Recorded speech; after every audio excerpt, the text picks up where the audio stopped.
Hello everyone, in this video we will be covering about a very important topic from the need point of view, and that is animal tissue. So we will be covering about the four major types of animal tissue in this video. In this particular video I will be talking about epithelial tissue, some part of it, maybe the next part we will be covering in the next video. The first thing, let's discuss about what exactly the tissue is. So according to the definition of tissue, these are the group of structurally similar or dissimilar cells having a common origin and perform a particular function. So this is important. It is a group of cells. We all know it is a group of cells. But the important thing is that it can be a group of similar or it can be a group of dissimilar cells also. Similar cells, we have a lot of examples we will study in the topic. But if we give an example for dissimilar cells, for example, blood, it contains different type of cells, for example, RBCs, WBCs. In the WBCs, again, we have a lot of cells, for examples, we have eosinophils, basophils, monocytes, lymphocytes, and all that. So we can also say that it is a group of dissimilar cells also, and having a common origin, all the cells are having common origin, and they perform a particular function as well. So this is the exact definition of tissue. Now, certain important topic or certain important terms that is also important. For example, histology. What is histology? Study of tissue is known as histology, and this was given by a scientist, Mayer. Second thing is, who is known as the father of histology? So, father of histology, there is a scientist whose name is Bycat. So, he is known as the father of histology. Again, second scientist, which is important in tissue chapter, Bycat. And the term tissue was also given by Bycat. All right. So these are the important things. If we are starting with the introduction of tissue, then a very important word that we used to say is division of labor. Division of labor means how to divide a work in order to reduce the workload. So this is an important property. It is found in the multicellular animals. So division of labor, it is a property of tissue. Now, phylum Nidaria. This phylum, from this phylum, actually tissue starts. There's a, as we all know, the basic level of hierarchy: cells, tissues, and then organ system, the complete organism, and all. So, Nidaria, from Nidaria phylum, tissue was found, and after that, in all the phylums, you will find tissues. Now, we will start with the four major types of tissues, and these are epithelial tissue, connective tissue, muscular tissue, and nervous tissue. So we will be covering first with the epithelial tissue. Now let's start.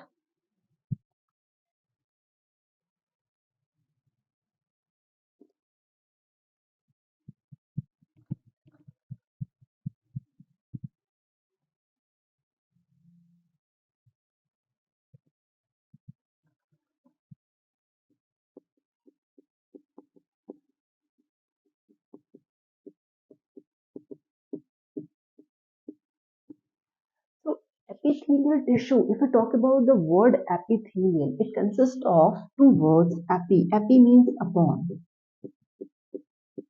and thelial, thelium means tissue. So basically, it is a layer which is found on the top. It forms the covering of the internal organs as well as it is found outside your body. So it is basically the covering. It is basically forms the covering of the external and the internal body parts. So main function of epithelial tissue is it forms external and internal covering of body parts. This is a major function of epithelial tissue.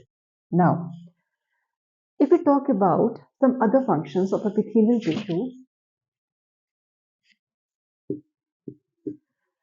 there are different types of epithelial tissues that we are going to study. For example, squamous tissue, cuboidal tissue, columnar tissue, ciliated, glandular, then pseudostratified epithelial tissue, and they all have their different functions. So one by one, we will be covering all those functions. So functions can be secretion, it can be absorption, it can be protection. All right. So let's talk about the different type of epithelial tissues now. But before that, one thing is again important. I'll tell you about the basement membrane. What is the basement membrane? See, if I draw epithelial tissue in general, so for example, these are the cells which are present together and they are present on a layer. So the layer beneath them, this particular layer is known as the basement membrane. So suppose these are the cells. In epithelial tissue, cells are present in the center.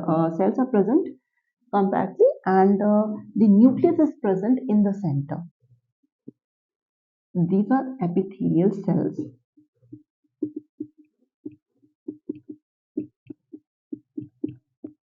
And they are resting on a layer which is known as the basement membrane. So this particular red color that I am drawing here is representing the basement layer.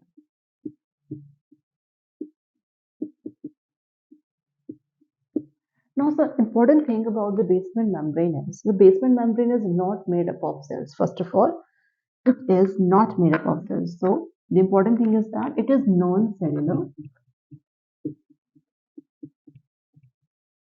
It is fibrous. It is made of fibers. Fibrous. So, if I talk about the basic layer, because basement membrane it again consists of some layers. The first membrane, basement membrane, we are talking about the outer layer. It is thin, which is made up of mucopolysaccharides.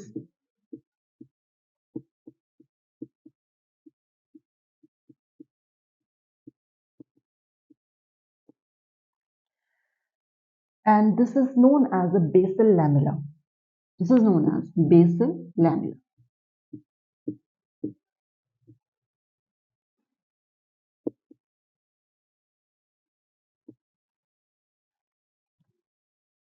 Lamella. And the second layer of the basement membrane is the inner layer, which is thick. And it is made up of fibers. The most important, two important fibers, the collagen fiber, collagen and reticular fibers. About fibers, we will be talking about in connective tissues, collagen and reticular fibers.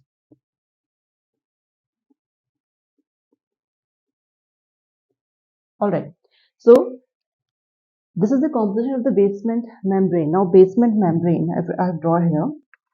And one important thing is that beneath the basement membrane,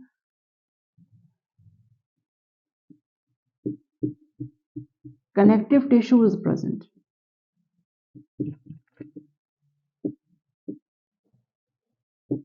Okay. So the important thing is this epithelial tissue, they are avascular. They don't have any blood vessel in order to supply blood to them. Epithelial tissues, they are avascular. So how they grow, and they are having a very good regenerative ability. Regenerative ability.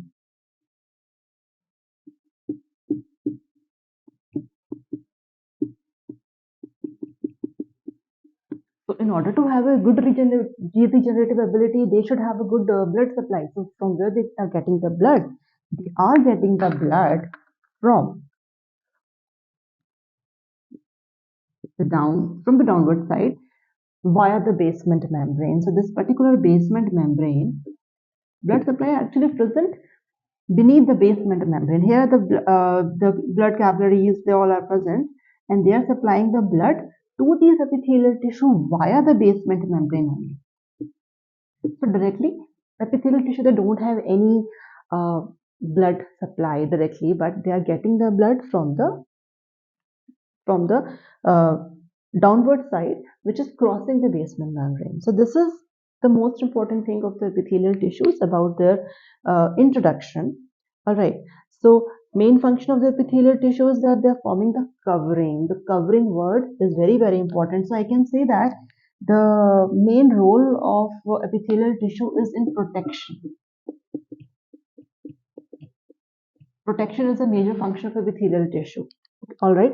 So the important thing that we have noticed so far about epithelial tissue is that they are avascular. They are having a very good regenerative ability. The major function is protection. Epithelial tissue, they are uh, like the cells. I will talk about the structure in the next video. The cells, they are very compactly packed because they have to maintain that tightness in order to perform this function of protection, and they are resting on a layer which is known as the basement membrane, and this particular basement membrane is non-cellular. It is fibrous. It is made up of fibers. As you can see, the inner layer, which is thick, which is present in the bottom, it consists of important fibers, which is collagen fiber and reticular fiber, and the outer layer of the basement membrane is known as the basal lamella, which is made up of mucopolysaccharides. All right, so we will be covering about various types of epithelial tissues in the next video, and after that the other tissues we will be covering in the subsequent videos as well. So if you have any doubt regarding this particular video, you can have comments in the comment section. All right, so thank you so much. Please watch the next video for knowing more about epithelial tissues. Thank you so much.